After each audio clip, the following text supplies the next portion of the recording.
Would you like to play an MMO that only appears to be simple, but holds a world with a complex lore and an ever-expanding universe? Would that spark your interest? Then come join this moth as I cover 5 reasons why Sky Children of the Light is a worthy experience.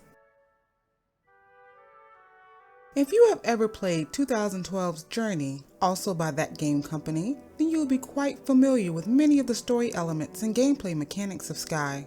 And if you haven't played Journey, well, you really should. It's earned all of those rewards for good reason. When I entered into the first Sky realm, the illuminated carvings on the wall, the use of flight powered by the surrounding world, and the goal of fulfilling one's ultimate destiny were prominent callbacks to my experience in Journey. Even the sand surfing as the light cast a glow onto the landscape brought back similar feelings of excitement yet mystery, as I never knew what to expect, but I knew I was heading towards a goal that would change not only my character, but the overarching world. Both games focus on the spirits of ancestors and going on a quest after a civilization has fallen. Your character holds the key to help bring back balance to the world. But Sky Children of the Light isn't a carbon copy of a classic. It takes all of its best elements and elevates them to create a world that is both familiar and ever-changing. While the ancestors in Journey were relegated to the lore carved out throughout the world or looking down on your player as they progress through the game, in Sky you actively seek out fallen spirits who have been frozen in time, and once you ignite and free them, you will see aspects of their former life wordlessly played out for you, and they will teach you an expression, the game's way of emoting, that represents what you've witnessed. It connects you to the world in an even deeper manner as you become a more active participant in their stories and their history. Meeting players in Journey was never something one could plan. They were chance encounters with strangers without gamer tags and no way to use spoken language. Your only form of communication were chirps and unique symbols auto-assigned to another player.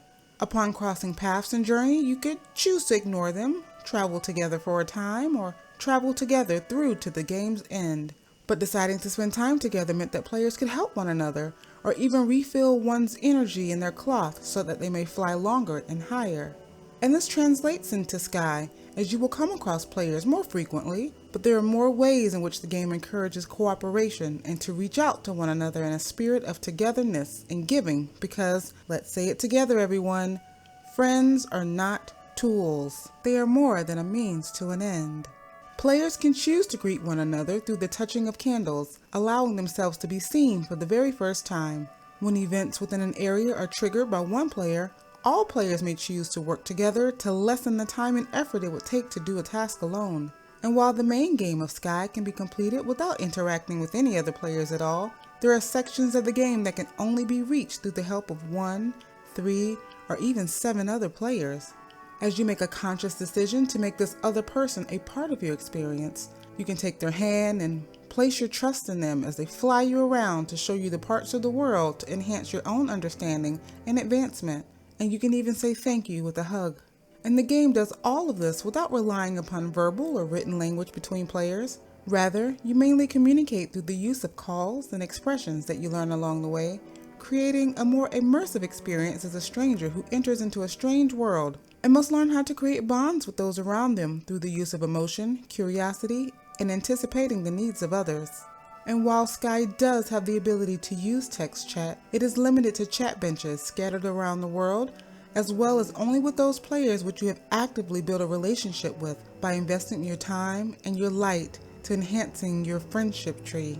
It reduces shallow or hostile communication and replaces it with people who genuinely want to connect with others.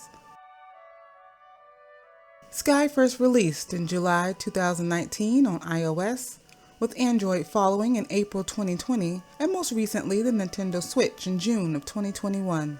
And in the 2 years since this game has been in existence, it has had 11 in-game events called Seasons, which introduces new spirits to meet, new spirit stories to discover, new expressions to learn, and new permanent sub-areas to one or more of each of the 7 main realms. For instance, the Season of Dreams introduced the story of a young skater on her path to reach her ultimate goal, and the Season of the Little Prince adapted the classic novel into an interactive encounter with the titular character.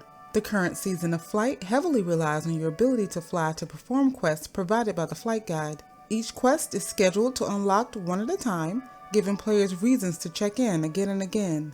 Additionally, the main currency of the game are candles that must be collected, and those candles are turned into hearts, the game's social currency earned through relationships.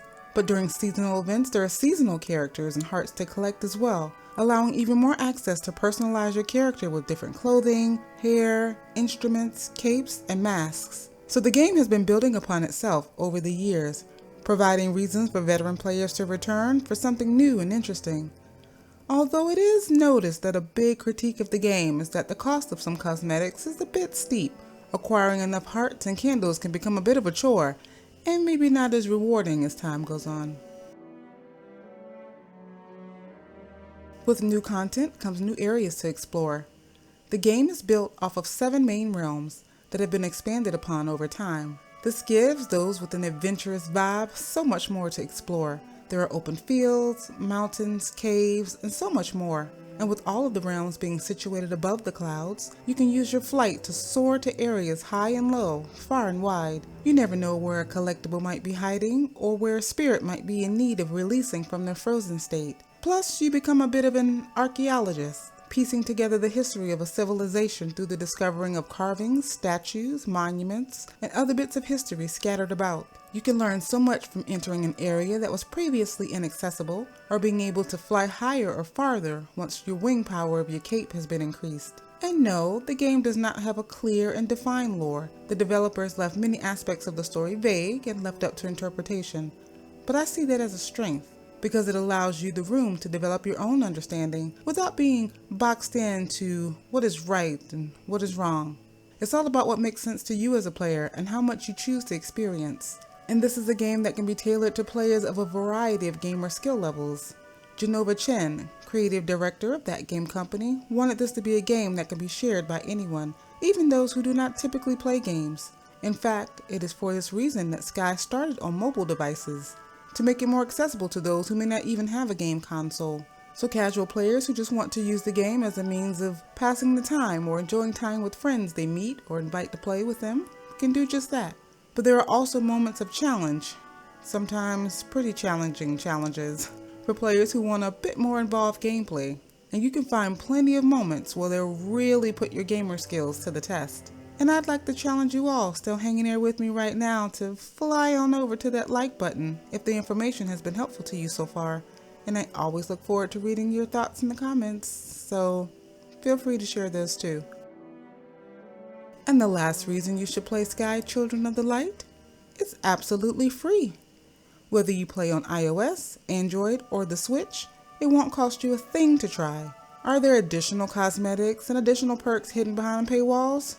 Yes, of course. The dev team would like to make some money, but to enjoy all that I've spoken of and more is completely free. So why not give it a chance? See you in the skies, and I hope to see you in the next video.